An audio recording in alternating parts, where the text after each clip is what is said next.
একবার তো একটা ব্যাংকে ডাকাতি করতে গেছিলাম। আচ্ছা হ্যাঁ। ব্যাংকের সমস্ত টাকা পয়সা নিয়ে বেরোমু, এমন সময় ব্যাংকের ক্যাশিয়ার কইলো, ভাই এই যে রেজিস্টার খাতাগুলোও নিয়ে যান, অনেকদিন আর হিসাব মিলাইতে পারি না।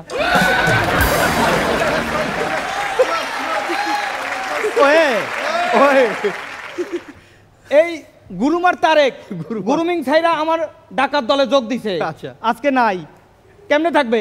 আমার ডাকাত দলে যোগ দিছে। তো আমি বললাম, তারেক তুমি একটা সময় উপযোগী সিদ্ধান্ত নিছো, তোমার চেহারার সাথে ডাকাতি যায়।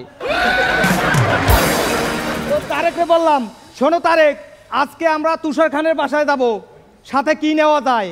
তো এই শুনে তারেক বলল, ওস্তাদ আমি যতদূর জানি তুষার খান ডায়াবেটিক্সের রোগী, এর জন্য মুষ্টি না নিয়া 2 কেজি আপেল নিলে ভালো হয়। আমি বললাম, ওই সাথে চাপাতি নিতে হবে, চাপাতি। তো এই শুনে তারেক বলল, ওস্তাদ চাপাতি নিলে হবে না, সাথে মার্সেলের ইলেকট্রিক কেটলিও নিতে হবে।